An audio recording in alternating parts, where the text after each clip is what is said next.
Good morning and welcome to Coffee and the Word. It's Monday, and I know what some of you are thinking. It's Monday.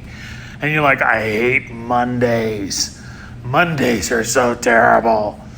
Look, that's why I want to do the Monday morning encouragement on Coffee and the Word. And Fridays will be Q&A, Mondays will be encouragement, and I want to draw your attention to a passage in Colossians chapter 3. Because I think what's the problem that we run into a lot of times when we're starting our week is we keep our eyes focused on the wrong things. We look to things that don't have eternal reality to them.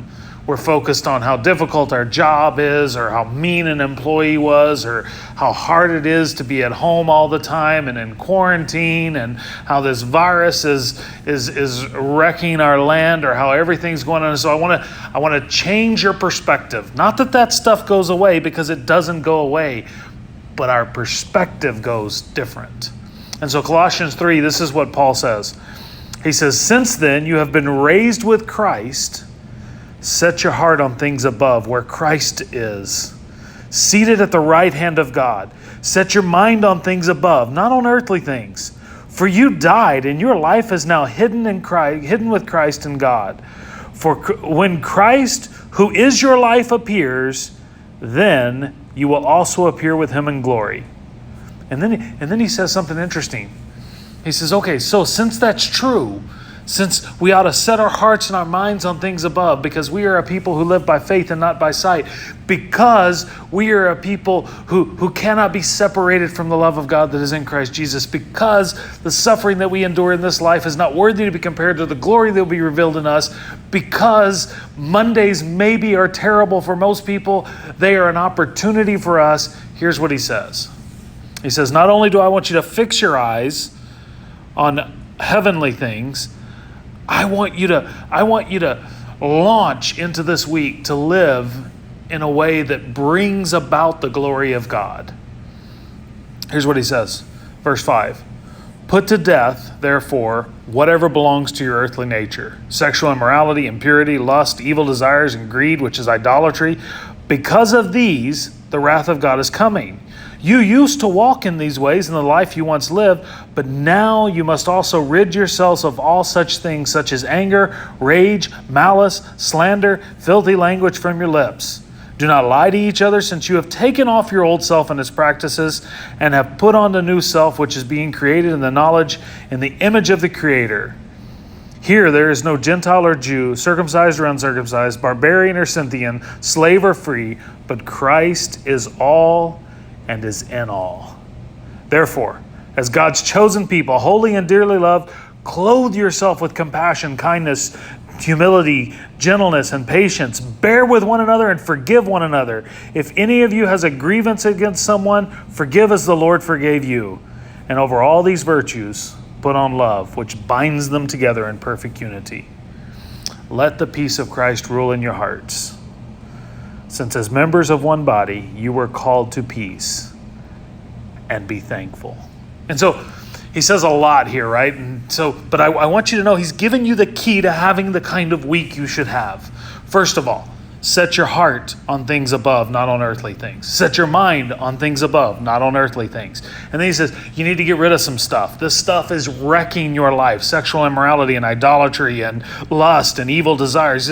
So do you notice everything he's talking about, for the most part, starts with this internal yearning.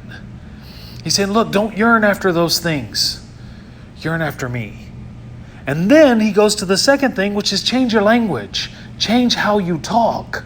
He says, put out of your mouth anger and rage and malice and slander and filthy language. Don't lie. It's like, look, guys, put your heart and your minds on things above, not on earthly things. You've been purified of that. You've been set free from that. You don't have to live in that anymore. You shouldn't live in that anymore. And you can do this. He's like, replace all that earthly stuff, rage and anger, sexual immorality, lust, and all those things. Replace all that. Because you are God's chosen people, clothe yourself with compassion and kindness and humility and gentleness and patience. And I want you to look at all of those. All of these are acts outside of you. If you really want to know how to conquer this week, start looking upon people with compassion instead of anger and angst. Start looking upon people with gentleness and patience and kindness instead of pride and arrogance and wrath. And I love this. He's like, bear with one another. Look, people are hard to put up with. I understand that. But you've been given a gift. You are a child of the Most High God. You've been set free from this life of sin and death. It's time for us to live that way. And so I want to encourage you this week, as you take on this week, be compassionate, be kind. As you take on this week, look for areas of your life that you need to rid yourself that's only wreaking destruction on you. And remember that you are a child of the Most High God. You have been set free from the law of sin and death. You have been cleansed from all unrighteousness. You've been forgiven. Maybe it's time for you to learn to be a forgiver, even as you have been forgiven.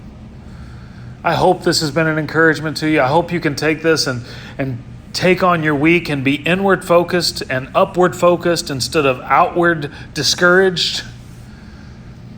I hope you can do that this week. Find a way to be more compassionate and tender and kind. And find a way to rid yourself of some of that moral corruptness that tends to lurk around the corner every day. You can decide to have a great week. And I hope you'll make that decision by fixing your eyes on Jesus, the author and the perfecter of our faith, who for the joy set before him endured. You can endure some things. Be kind and compassionate. I hope you have a great Monday, and I hope you have a great week. God bless you. This has been another edition of Coffee and the Word.